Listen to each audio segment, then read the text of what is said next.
pour des questions de temps, peut-être je vais laisser Claire peut-être intervenir sur voilà, la question de la démocratisation. Et puis, Mhm. voilà. Alors, voilà. Donc déjà, merci Amon pour l'invitation. Alors moi, je vais vous parler de démocratisation de l'espace et je vais commencer par un constat qui va sans doute vous surprendre, mais aujourd'hui, quand on vous parle de démocratisation de l'espace, ben, en fait, c'est juste de la manipulation. Voilà, on commence. Donc, j'aime bien les petites phrases de punchline comme ça. Je vous invite d'ailleurs à regarder mon intervention à RTS. C'était sympa aussi. Donc voilà, on commence. Donc c'est simplement de la manipulation. Pour comprendre, on va tout simplement reprendre la définition de démocratie. Donc si on prend le bon Robert, le bon vieux dictionnaire Robert, la démocratie, c'est une forme de gouvernement dans laquelle la souveraineté appartient au peuple. Voilà. On parle alors d'être en démocratie. Il y a la démocratie directe, où le peuple exerce directement sa souveraineté, la démocratie participative, où le peuple participe à la concertation et aux décisions, et enfin, il y a la démocratie représentative, où le peuple élit des représentants. Donc, quand on entend des startups ou des industriels du spatial de mettre en avant des ambitions de démocratisation ou de démocratiser l'espace, ben, c'est simplement un abus de langage. Dans le discours, il n'y a rien de démocratique. Parce que démocratiser, soyons réalistes, euh, c'est intégrer le citoyen. Là, il parle de démocratiser en sous-entendant que c'est rendre accessible à tous. Or, c'est pas la définition de démocratie. Aujourd'hui, il n'y a concrètement pas de démocratie dans l'espace. S'il y a bien un acteur qui n'a pas voix au chapitre dans l'espace, ben c'est le citoyen. Il n'a pas son mot à dire concernant les grandes politiques spatiales, la gestion des orbites, la gestion des ressources spatiales et encore moins de l'avenir de l'homme dans l'espace. Donc, certains vont me répondre, oui, mais attends, Claire, les gens, ils ont le droit de voter. À partir du moment où ils ont le droit de voter, ben, grand bien leur face, enfin, ils ont une certaine pouvoir de participation. Et moi, je répondrais, est-ce que vous avez déjà vu un homme politique qui vous parle de sa politique spatiale avant les élections? Moi, perso, j'ai pas encore vu. Hein. Alors, bon, euh, c'est- ça viendra peut-être. Mais dans l'immédiat, on n'a pas entendu des politiques en marge des élections, un politique ou, par exemple, je sais pas, nous, en Suisse, on a plusieurs partis politiques, ou en France, j'ai pas vu encore Macron parler dans son programme de qu'est-ce qu'il va faire en politique spatiale. Mais alors, vous allez me dire, pourquoi la démocratisation est-elle devenue un narratif aussi présent dans le secteur spatial? Alors, il faut comprendre que jusqu'aux années 2000, l'espace était principalement une affaire de scientifiques et de militaires. Et c'est un domaine relativement du secteur public, en fait. Et aujourd'hui, avec l'avènement de ce qu'on appelle aujourd'hui le New Space, hein, voilà, le New Space, l'espace est devenu un marché qui s'est ouvert à de nouveaux acteurs, le secteur privé. Et ici, on retrouve de nouveau notre abus de langage avec le New Space qui serait une forme de démocratisation de l'accès à l'espace parce qu'il aurait prétendument rendu l'espace accessible à tous. Le New Space, de ce point de vue, c'est un mouvement général d'externalisation en fait, de la conquête spatiale du secteur public vers le secteur privé. Donc, il n'y a aucun lien avec la définition de démocratie. Sauf peut-être le fait que dans ce secteur, ben, principalement, le secteur, il fonctionne principalement avec l'argent public. Donc, nos impôts, c'est beau. Et donc, cette remarque s'applique cependant davantage par exemple, je pense que je connais donc en France ou en Allemagne qu'en Suisse. Par exemple, en Suisse, la Confédération, donc c'est toute la Suisse, parce que nous, on est un peu par canton, donc donc c'est toute la Suisse, la Confédération. Elle adopte une position assez libérale en la matière où en fait, elle se borne uniquement à soutenir les projets scientifiques. Elle ne soutient pas les startups. Et il y a une autre manière aussi de parler de démocratisation de l'espace aujourd'hui, c'est la simplification de l'accès aux données spatiales pour les citoyens, comme pour les entreprises extérieures au domaine spatial. Les données de géolocalisation ne sont plus réservées aux militaires ou les données d'observation de la Terre aux seuls laboratoires de recherche. Des entreprises comme par exemple Nespresso peuvent utiliser les images satellitaires. Par exemple, eux, ils sont souvent dans les événements du spatial en Suisse pour s'intéresser à l'aspect spatial, puisque eux, ils ont besoin de données d'observation de la Terre par satellite, parce qu'ils vérifient que leurs sous-traitants, leurs petits producteurs, ne sont pas en train de détruire la forêt amazonienne, par exemple. Donc, ils sont vraiment un acteur très présent et ils viennent aux événements du spatial. Mais il y a aussi les petits agriculteurs qui peuvent optimiser leur rendement en utilisant des algorithmes valorisant des observations multispectrales de leur culture. Il y a aussi alors les organisations humanitaires qui peuvent communiquer depuis des zones non couvertes par le réseau GSM. Hein, c'est aussi une pratique des organisations terroristes. Voilà. Enfin, organisation, groupe terroriste, exactement. Et puis, quand on utilise... alors, je pense que vous n'avez pas Twint parce que Twint, c'est qu'en Suisse, mais c'est plutôt... Twint, c'est notre équivalent d'Orange Money. C'est ce que j'allais dire, merci. Donc, j'adore. Merci quand tu me prends pour une idiote. Orange Money. Il est possible. Donc, on utilise là les horloges atomiques. C'est ce que David avait précisé avant. Je tiens à préciser que les horloges atomiques, elles sont faites à Neuchâtel, Suisse. Là où il y a le siège de notre ONG. C'est ça, voilà. Petite pub. Bon, je fais office du tourisme aussi. Mais... Donc, l'espace, bref, c'est introduit dans notre quotidien en suivant les mêmes canaux créés par le numérique. Et cet accès facile à la donnée spatiale s'est même transformé en dépendance, au point que notre civilisation, en fait, elle vacillerait si elle perdait l'accès à l'espace et aux satellites. Et là, pourtant, les citoyens, ils n'ont toujours pas leur mot à dire. Et pourtant, ce sont des infrastructures qui sont critiques pour leur avenir aux citoyens. Donc, à l'heure où la gestion des orbites par les gouvernements et les industriels ne s'avère pas durable, c'est bien que là que la démocratisation devrait intervenir. Donc, maintenant, on va imaginer s'il y avait vraiment une démocratisation de l'espace, à quoi est-ce que ça ressemblerait? Donc, pour exemple, cela impliquerait qu'au niveau mondial, les citoyens puissent décider de quel droit, par exemple, on va appliquer sur Mars. C'est-à-dire qu'on ne laisserait pas le seul choix à SpaceX, parce que c'est SpaceX qui a dit ça, de déterminer les lois qu'on mettra en place sur Mars. Alors, comment on va traduire ça? Eh bien, moi, avec David, on a imaginé un mélange de démocratie directe et indirecte. Ça passerait en fait par des référendums traitant du droit applicable sur Mars et qui seraient mis en place en fait dans chaque pays. Chaque pays demanderait via la voie du référendum à ses citoyens, voilà, qu'est-ce que vous en pensez? Et ça représenterait en fait la vision des citoyens sur le sujet. Si on me dit, c'est pas possible, vous savez, hein, les référendums c'est compliqué, venez en Suisse. Vous allez voir, vous allez avoir des référendums sur tout et n'importe quoi, jusqu'à demander aux citoyens s'il faut permettre à Migros de vendre de l'alcool. Donc, c'est vous dire à quel point on est sur une pluralité des référendums. Donc, franchement, on peut le faire. Et donc, par la suite, à la suite de ces référendums, les États pourraient se réunir pour représenter l'avis des citoyens et voter un traité s'appliquant aussi bien aux entités privées que publiques.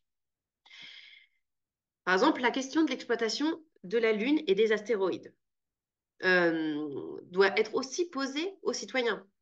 Là, je vais citer quelques traités. Donc, l'accord régissant les activités des États sur la Lune et les autres corps célestes de 1979, en son article 4. Donc, ça dit la chose suivante. L'exploitation et l'utilisation de la Lune sont l'apanage de toute l'humanité et se font pour le bien et dans l'intérêt de tous les pays, quel que soit leur degré de développement économique et scientifique. Notion que l'on retrouve également dans l'article 11, la Lune et ses ressources naturelles constituent le patrimoine commun de l'humanité. Donc par conséquent, si la Lune et ses corps célestes sont au bénéfice de l'humanité, il est peut-être légitime de demander à l'humanité ce qu'elle en pense en la matière de les exploiter. Et donc là, je vais parler d'un autre point assez surprenant, c'est que les réglementations luxembourgeoises et américaines permettent de donner des autorisations à des entreprises privées basées sur leur territoire de pouvoir exploiter ces ressources. Alors, vous leur demandez au Luxembourg et aux États-Unis, ils trouvent que leur réglementation elle est tout à fait pertinente. Hein. Il demeure qu'en moins que ce droit qu'ils se sont octroyés par l'émission de lois est fondamentalement à l'encontre du statut même de l'espace qui appartient à l'humanité entière. Cette utilisation, elle est régulée par le droit international et non par des lois nationales. Et étonnamment, si on regarde le Luxembourg ou les États-Unis, ils n'ont pas demandé à leurs citoyens s'ils étaient d'accord avec ces nouvelles lois nationales. Ils leur ont pas demandé. Mais je ne suis pas persuadée que si vous leur demandiez, ils soient OK. Parce que pareil, ça va toujours être un privé qui va se faire de l'argent. C'est même pas l'État qui va se faire de l'argent, là, même pas le Luxembourg ou les États-Unis. Non, c'est du privé. Donc, on reprend notre prospective d'une réelle démocratie spatiale. Pour que les citoyens puissent s'exprimer sur le sujet, il faudrait déjà que les partis politiques intègrent le spatial dans leur discours afin que leurs électeurs puissent se positionner. Pareil, là vous allez me dire, Claire, t'as fumé quelque chose. C'est pas aujourd'hui qu'ils vont parler de spatial dans leur programme politique. Et moi, je vous répondrai à la chose suivante. Il y a 30 ans, c'était la même chose pour tout ce qui était du changement climatique.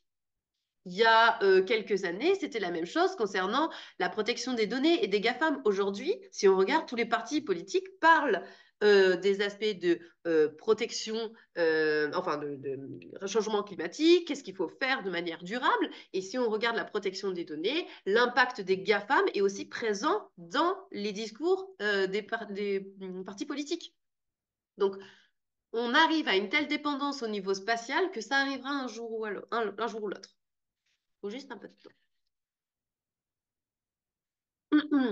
Et si les politiques incluent l'espace, une plus grande partie du coup de la cité sera sensibilisée à ce domaine et prendra conscience de leur dépendance à l'espace, leur permettant de se positionner et de donner leur avis dans le cadre d'élections ou d'initiatives populaires.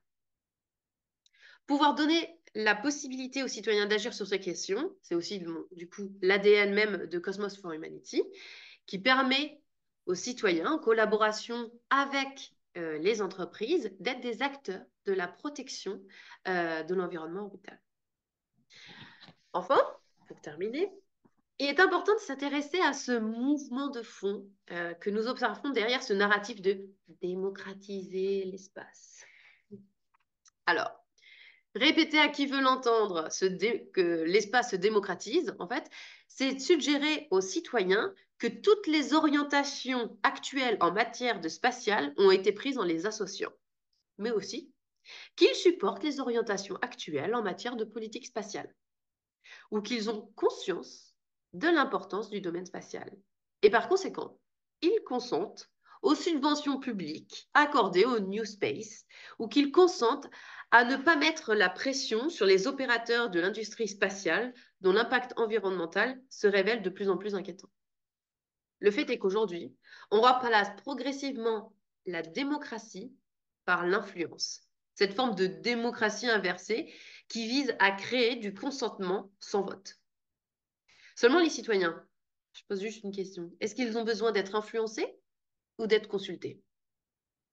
S'il y avait vraiment une démocratisation de l'espace, les citoyens et les entreprises n'auraient pas besoin d'être influencés pour participer au choix des grandes orientations en matière de spatial.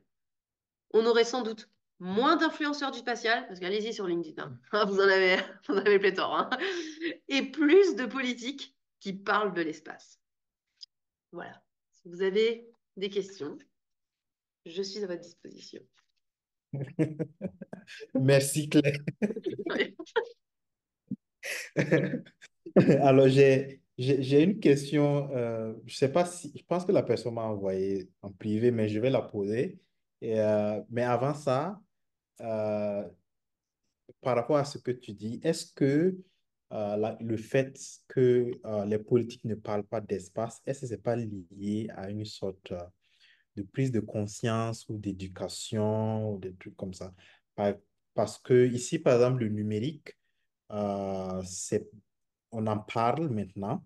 Je pense que beaucoup d'acteurs politiques ont leur politique du numérique. Il y a même des ministères qui sont chargés de l'économie numérique. Mais Christian, ça, je ne sais pas ce qu'il y a là-bas. Je veux parler.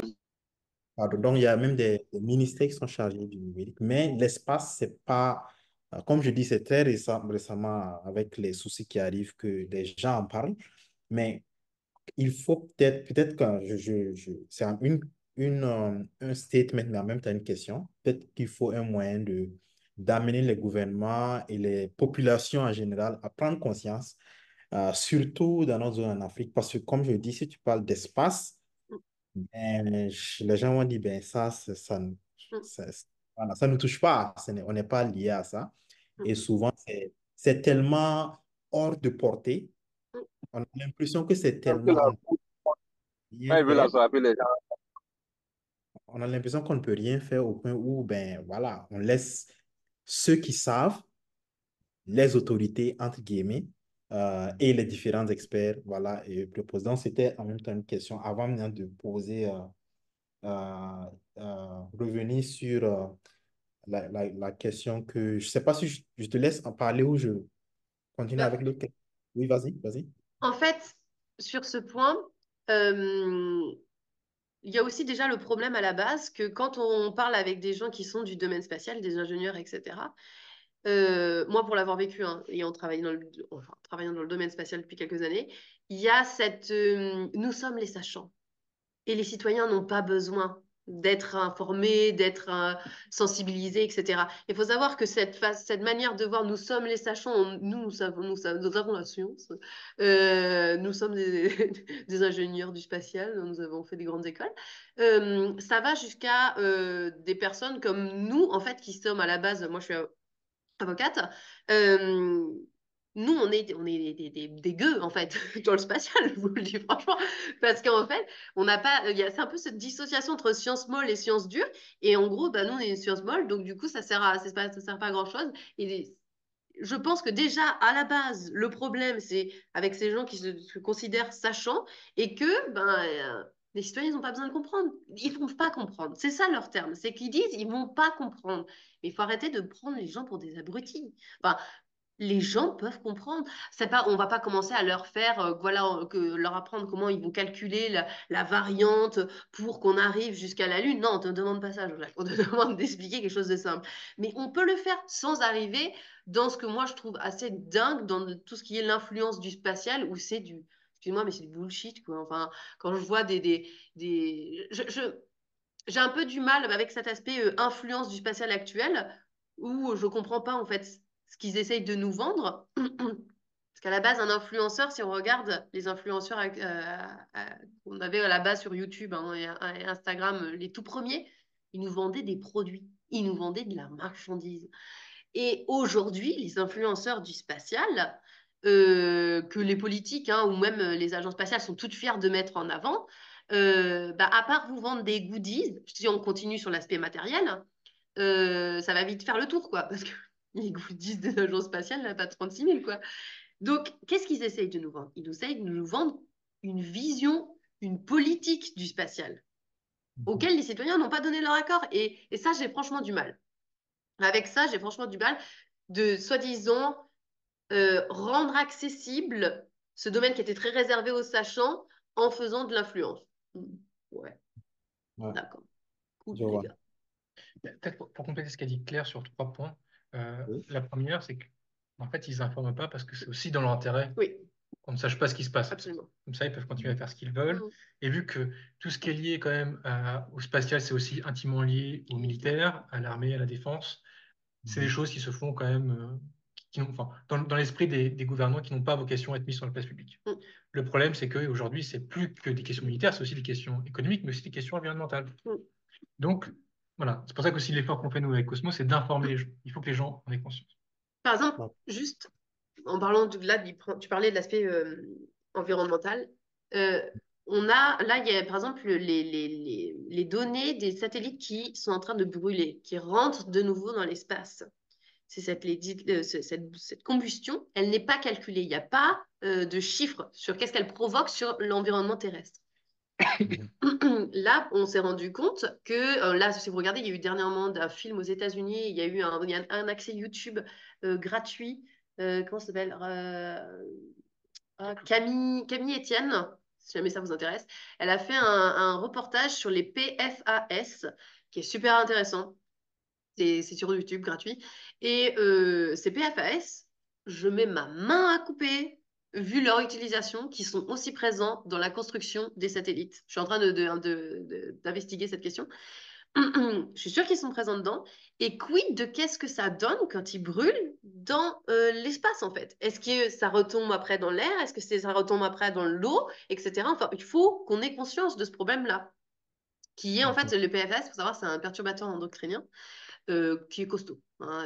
Il ne se limite pas du corps. Au bout de 1 ou 2 ans, c'est 10 à 15 ans. Donc, quelle est la conséquence en fait des futures constellations qui ont prévu de se brûler au bout de 5 ans vu que Starlink, c'est 42 000 qui prévoient de mettre, 42 000 fois tous les 5 ans, enfin, ouais, je demande à voir ce que ça va donner.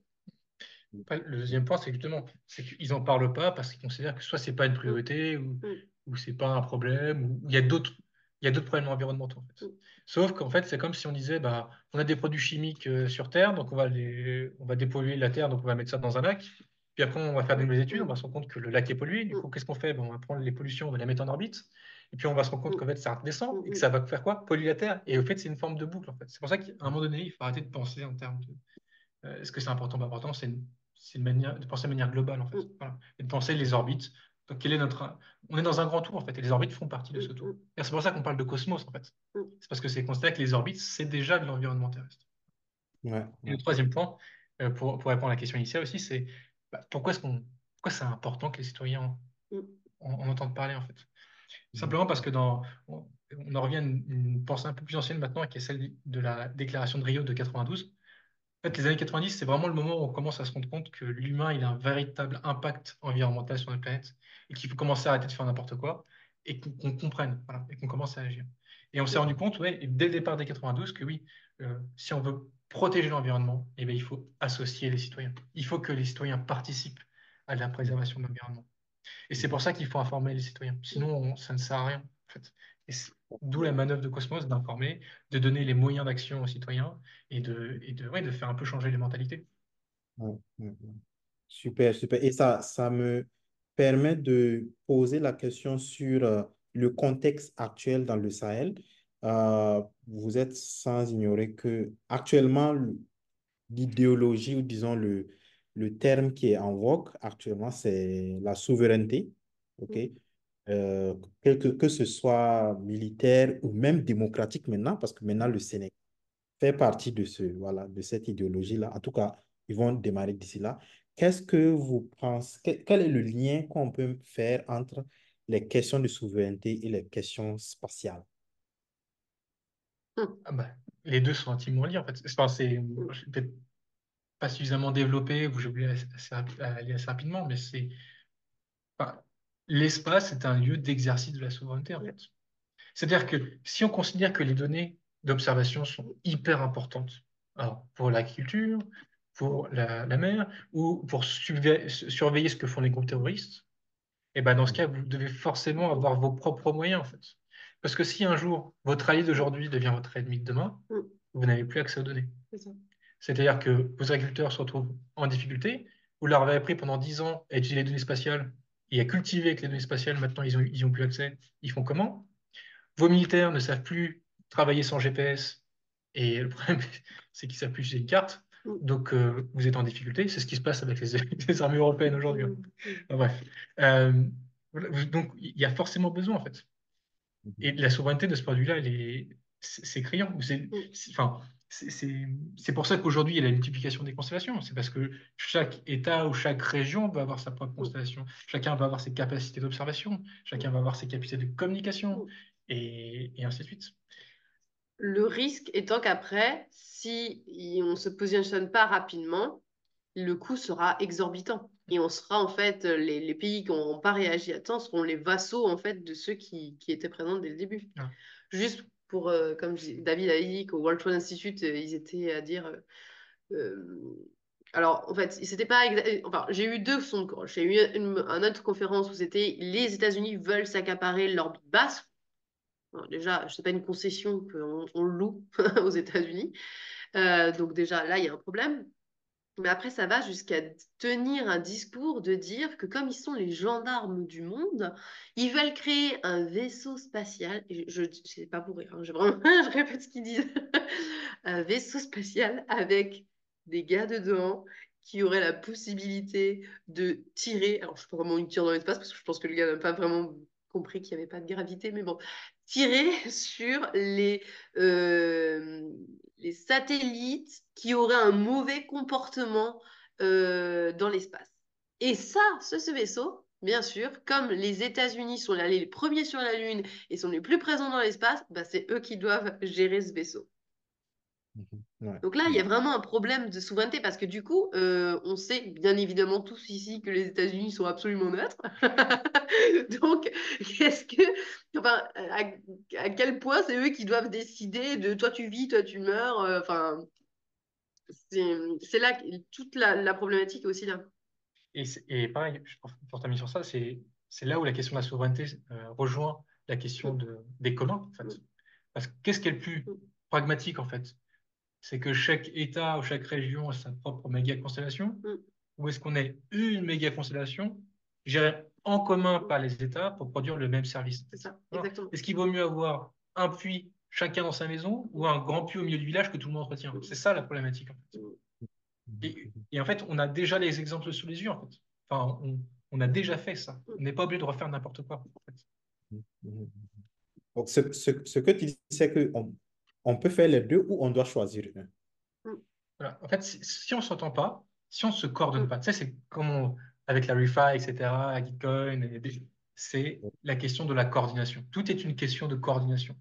Et environnementalement, là, si on ne se coordonne pas, on aura tous notre constellation et un jour sera un des problèmes environnementaux dramatiques, mais deux, ça va poser aussi des problèmes peut-être un jour de défense, en fait.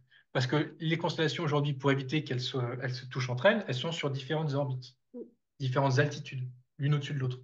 Mais un jour, quand il y aura des retombées non contrôlées, qu'est-ce qui dit qu'un satellite russe ne va pas toucher un satellite américain, etc. Quelles seront les conséquences? Ils vont dire, mais c'était fait exprès, enfin, vous vouliez détruire notre méga constellation, parce que en détruisant un satellite, quand il y en a 42 000 sur les mêmes couches, bah, ça fait des réactions en chaîne. Et donc, vous allez peut-être annihiler la constellation Starlink. Ça sera quoi la réaction des États-Unis, sachant qu'il y a un lien très fort entre Starlink et le département de la Défense? Ouais. Tout ça fait que, oui, Du coup, il y il a serait déjà peut-être mieux de se coordonner. des risques de guerre et tout ça. C'est assez. Oui, super. Alors, on va essayer de finir à 30. Moi, en tout cas, je trouve le sujet assez intéressant et je ne sais pas les autres, mais il y a quelqu'un qui a posé une question parce que je vois que la première chose que les gens ont retenue, en tout cas, que les gens savent des satellites, c'est les satellites qui sont liés aux prévisions météorologiques. Donc, je vois, je crois qu'il s'appelle Arnaud qui il demande à savoir, ça l'a fait penser aux prévisions météorologiques. Je suppose que si on doit utiliser des satellites, en Afrique, beaucoup de pays n'ont pas de satellites pour ça. Donc, déjà, comment ça se fait? et comment on a accès à ça, comment ça marche, les questions de prévision, d'observation, j'ajouterais même l'environnement, comment se passe en général, juste des idées ou pour Arnaud qui est intéressé par ça. Alors, pour la question de la météo, effectivement, Oui. les données d'observation permettent de, entre guillemets, prédire la météo. En fait, la météo est prévue notamment par les satellites météorologiques. Voilà, après, la question de pas faire du monitoring, mais d'être dans la prévoyance à plus d'une semaine, là, en fait, c'est une question pas liée à l'observation, c'est une question, à mon sens, hein, de modèle mathématique et de puissance de calcul, parce que ça prend en compte tellement de paramètres que, à mon avis, ça doit être très compliqué. Après, ça tombe dans le domaine de l'IA qui n'est pas le mien, qui est plus le tien, Amon. Mais peut-être, mais enfin, là, il faudrait prendre de toute la puissance de calcul sur Terre pour pouvoir calculer que la météo au-dessus du Burkina sur les 3 prochaines années. Mhm. Ouais, ouais. Euh, Peut-être la question que j'avais reçue en privé, c'était sur l'aspect de bootstrapper les startups. Essaie peut-être d'expliquer cette partie, comment c'est possible, comment, par exemple, Cosmos peut participer à cela. Alors, je mets juste la slide d'après, c'était au cas où il y avait des. Ok, ok, ok. En fait, quand on dit bootstrapper, en fait, c'est pas une méthode que tu connais bien, Amon, puisque ce serait à moyen terme de pouvoir créer notre propre grant sur Bitcoin, par exemple. Et donc, de manière un peu transverse, de proposer à différentes petites startups africaines d'arriver avec leurs projets, de postuler au grant sur Gitcoin, donc qui est une plateforme de crowdfunding décentralisée. Et donc, nous, ça nous permettrait de le financer par cette voie-là, au moins dans un premier temps. Parce qu'en fait, l'intérêt aussi de cette manière-là, c'est que ça permet un petit peu de ne pas forcément avoir un, j'ai pas une question de contrat, mais c'est une question de diligence, etc. Et c'est juste pour donner une petite seed, voilà, le financement de départ qui permet au moins à l'équipe de prouver un petit peu son idée, etc. Et après, il y aurait, je pense, les capacités via Cosmos d'apporter ces premiers financements à plus haut niveau. Sachant que, juste pour entrer du coup dans le modèle économique de Cosmos, nous, l'idée, en fait, c'est de vendre de l'impact aux entreprises. C'est qu'elles nous font des dons et ces dons, ces donations, ça leur permet ensuite de verdir leur rapport extra-financier en disant, bah voilà, nous, on prend en compte les problématiques de durabilité spatiale. Ce qui fait qu'à l'horizon, par exemple, 2040, il y a le syndrome de Kessler, c'est-à-dire que ça devient compliqué d'accéder à l'espace parce qu'il y a tellement de satellites qui se sont brisés, qui se sont euh, entrechoqués au point qu'il y a plein de débris partout. Mais on va chercher des responsables, en fait. On va demander aux entreprises de rendre des comptes. Et du coup, ces entreprises auront besoin de dire, bah, peut-être, bah, moi, écoutez, ça fait 20 ans que je finance le développement durable des activités spatiales. Voilà ce qu'on a réussi à faire. Donc, vous ne pouvez pas dire que c'est de ma faute, en fait. Voilà. Et donc, d'un point de vue RSE, donc responsabilité sociale des entreprises, nous, ce qui nous intéresse, c'est de pouvoir dire, regardez, on fait de la durabilité spatiale, et c'est de pouvoir dire, regardez, on ne fait pas aussi dans une logique eurocentriste, mais aussi dans une démarche globale. Et on aide aussi des startups africaines de pouvoir apporter des solutions à nos gouvernements pour avoir des solutions satellitaires africaines qui soient elles aussi durables. Voilà. C'est pour ça que pour nous, ça peut être important en fait, pour les entreprises de financer ça. Et vu qu'on est en Suisse, c'est fiscalement intéressant pour les entreprises de le faire, en fait, parce qu'on est reconnu d'utilité publique. C'est vraiment ces deux aspects, c'est l'acide par Gitcoin et ensuite d'avoir des accords plus étroits avec des startups qui ont besoin de financement. Quitte après une fois qu'elles se sont bien développées, chacun vit de ses propres ailes, mais de pouvoir sortir ça. On a bien conscience, nous aussi, la problématique qu'on a avec Cosmos au départ, c'est de trouver les premiers financements. C'est jamais simple et c'est pour ça que les startups ne sortent pas de terre. Ok, donc ça veut dire que ceux qui ont des idées de start-up peuvent essayer de les structurer et pourquoi pas postuler Voilà. au- À moyen à un- terme, voilà. c'est l'objectif. À court terme, nous, enfin, mais du coup, c'est déjà ce que tu fais dans ton idée de structurer le réseau. Donc, nous, clairement, d'un point de vue Cosmos, nous, c'est sur ça qu'on nous souhaiterait pouvoir t'aider. C'est de participer à ces structurations, pouvoir mettre en contact avec les gens qu'on connaît en Europe, d'un point de vue technique, d'un point de vue légal, d'un point de vue financier. Là, il y a quelque chose à faire. Et après, il y a la partie, effectivement, organiser une réponse citoyenne. Donc, nous, l'idée, c'est pas que Cosmos, ça soit une association suisse, mais bien une ONG globale. Mm, Et, de ce point de vue-là, il y a des choses peut-être à faire avec le goût. mm. Ok. Ok, donc ça aussi, c'est une autre opportunité. Je vois, voilà, donc je vois Issouf Ouattara, oui. Vas-y, Issouf Ouattara. Ok, bonsoir à tous et merci pour cette belle présentation. Et je dirais que vous vous attaquez à- à une problématique assez, assez intéressante et un problème assez très sérieux, n'est-ce pas, pour toute l'humanité. Et je suis ingénieur aérospatial et comme vous l'avez dit, très souvent, les ingénieurs aérospatiaux, on a tendance bon, à dire on connaît tout, bon, on sait comment envoyer les satellites, on sait à quoi ça sert, mais et, en tant qu'ingénieur, si vous vous placez au-delà de la connaissance technique et regardez un peu l'impact sur l'humanité à court et à long terme, et vous commencez à vous poser en tout cas des questions.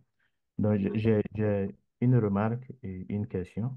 La première remarque, c'est par rapport à la durabilité. Je pense que cette durabilité-là est très intéressante, la chose, côté durabilité de l'espace.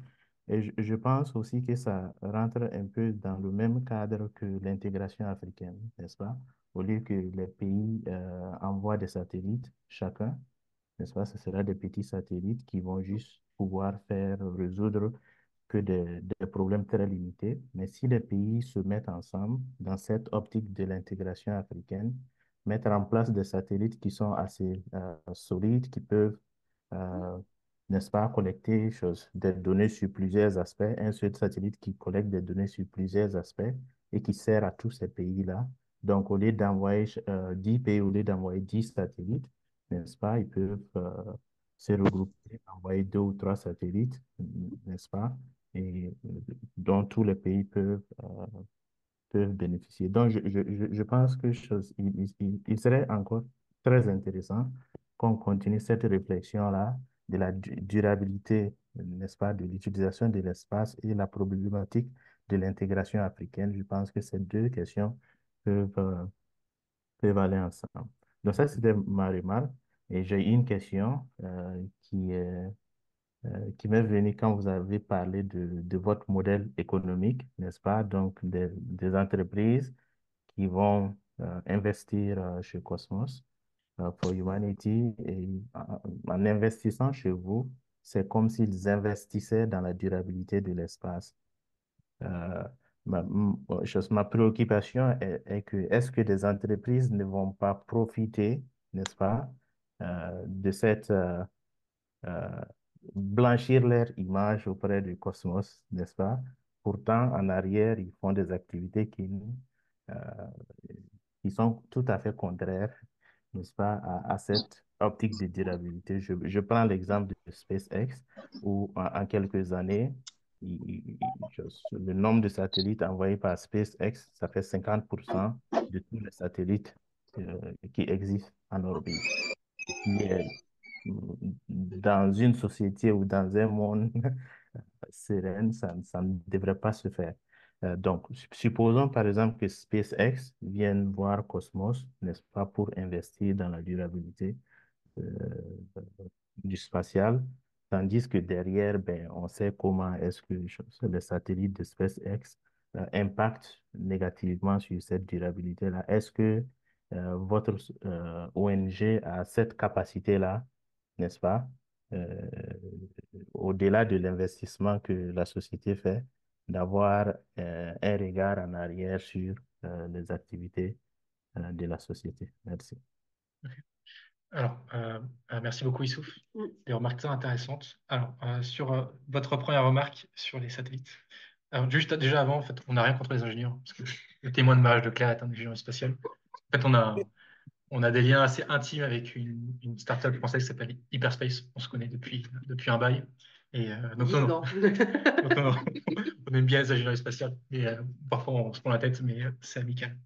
Alors, je suis tout à fait d'accord avec vous, en fait. Enfin, pour la question des satellites, on peut penser en termes d'intégration continentale via l'Agence spatiale africaine, mais on pourrait aussi penser d'un point de vue pragmatique au niveau de la CEDEAO, en fait. À partir du moment où on a des pays qui sont contigus et que, par exemple, l'observation de la Terre, ça se fait par tranche, quand ça passe au-dessus du Burkina, ça passe au-dessus du Mali, ça passe au-dessus de la Côte d'Ivoire, donc autant que ces pays mettent en commun pour avoir le même satellite et se partager les données. En fait, c'est beaucoup plus rentable. Au lieu d'avoir, comme je le disais, 7 ou 8 satellites, on n'en a qu'un seul.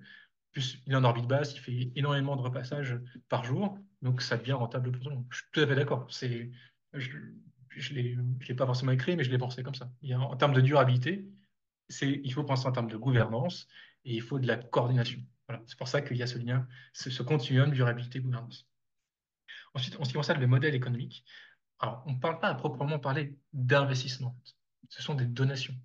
Et en fait, ce qui est intéressant de notre point de vue, c'est que déjà, on n'est pas là pour autoriser ou ne pas autoriser les dons des entreprises. En fait, elles le font si elles le souhaitent. Et nous, on n'est pas là derrière pour les glorifier. En fait, ce que nous, on fait, l'idée, c'est on a un budget. Sur ce budget, on va mener des actions. Et sur ces actions, on va permettre aux entreprises de pouvoir s'attribuer une partie des réalisations. Mais elles auraient pu le faire elles-mêmes. Donc, d'une certaine manière, elles auraient pu faire le greenwashing elles-mêmes. En revanche, à aucun moment, l'idée de Cosmos est de faire de l'endorsement, enfin de prendre cette responsabilité de dire, je ne sais pas moi, SpaceX a fait un travail extraordinaire. Nous, tout ce qu'on peut dire, c'est grâce à tant de dollars reçus par SpaceX, on a pu aider tant de startups, payer tant de postdocs et réaliser tant d'actions de sensibilisation. Voilà. Et ils auront la possibilité de pouvoir revendiquer soit des actions particulières parce qu'ils ont souhaité les soutenir en particulier, soit au prorata de leur donation. Et ça, c'est mis directement dans leur rapport extra-financier. En revanche, il y a deux aspects qu'il faut prendre en compte. Le premier, c'est qu'il y a notre indicateur, l'idée d'empreinte extra-atmosphérique. Nous, l'idée, on l'a créée, mais c'est que ça soit repris par les autorités publiques, de manière à ce que ce soit elles qui gèrent la partie audit.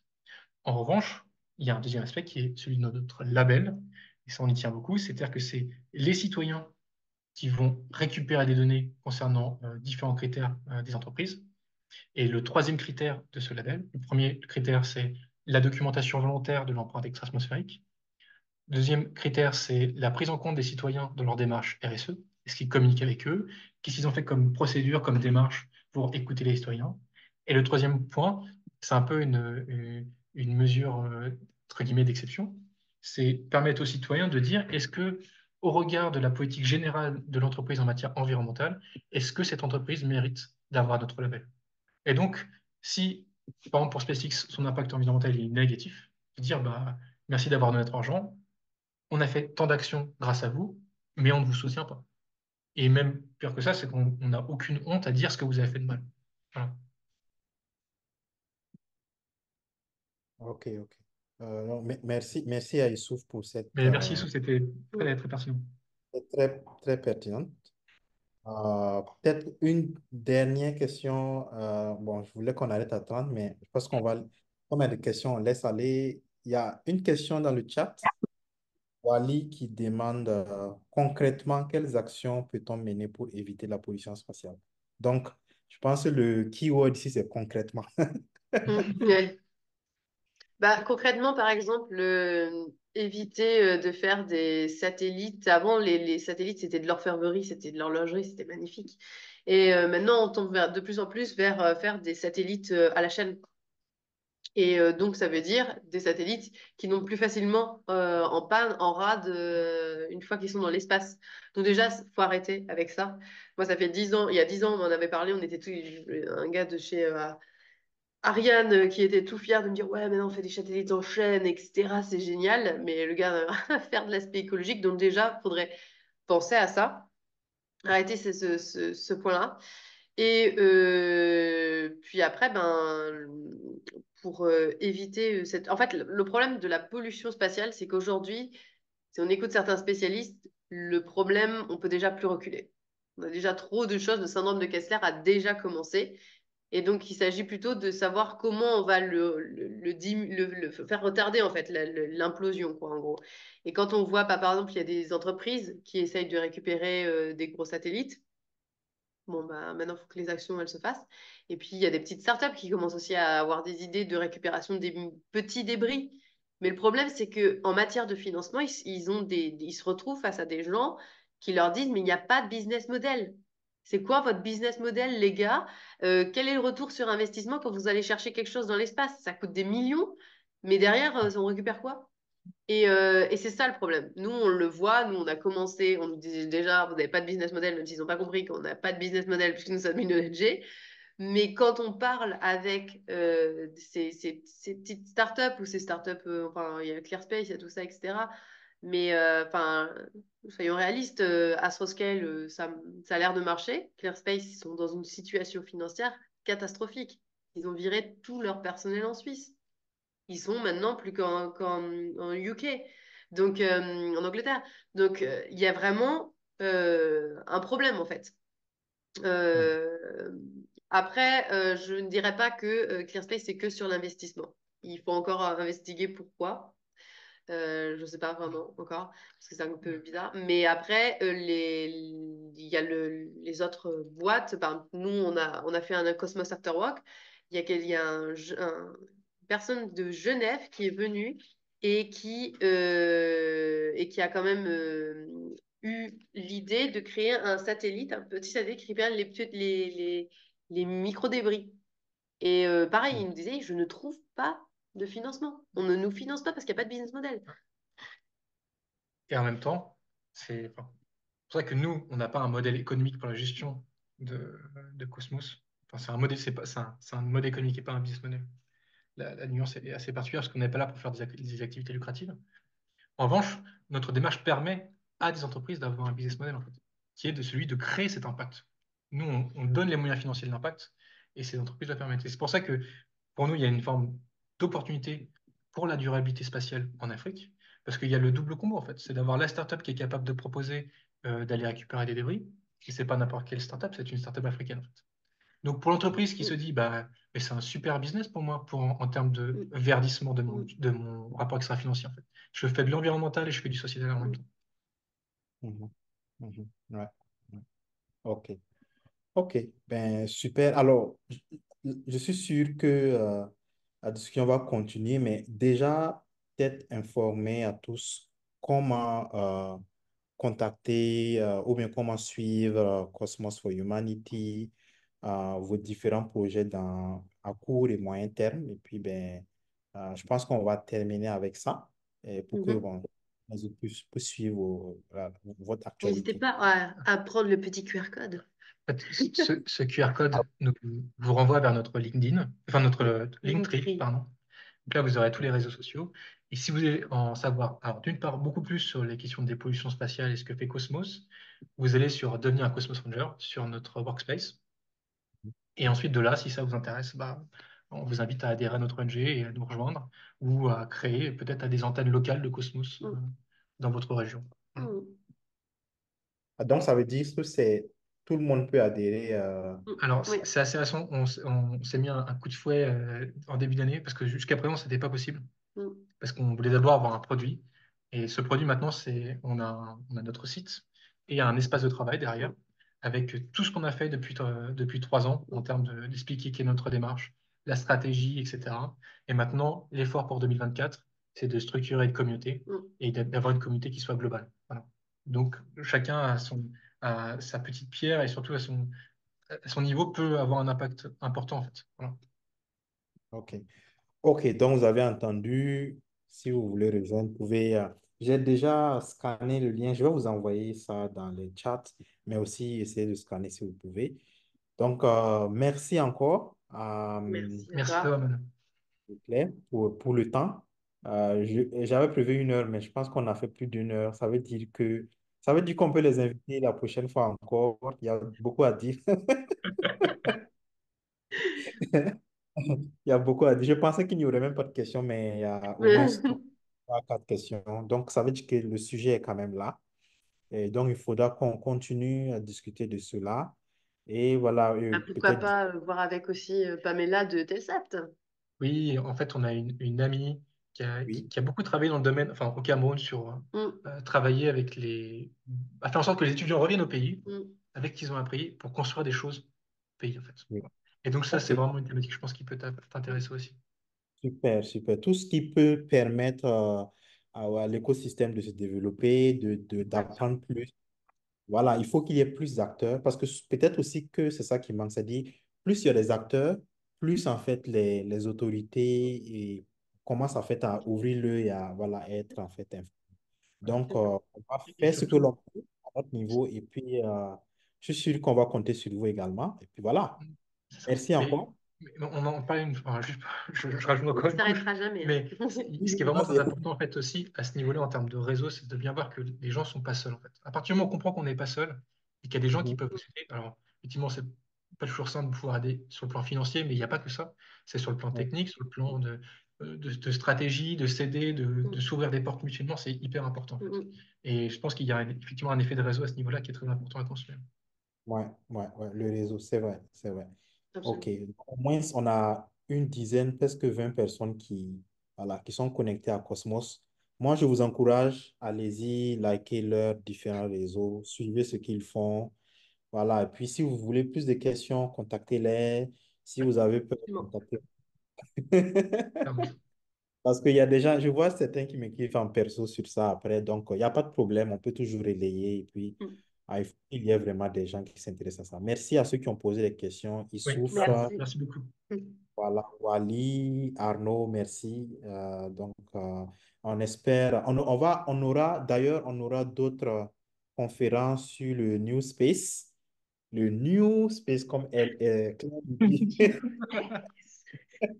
Voilà. Donc, on a un acteur, on a quelqu'un qui est en France qui s'appelle Jean Koivogi qui va Oui, parler du New Space. Il a, de l'Alliance il a Space. Copernilabs. On pourrait aussi voilà, connecter Jean et David et tout ça. Parce que comme tu dis, le réseau, hein, donc on se connecte entre Mm. nous.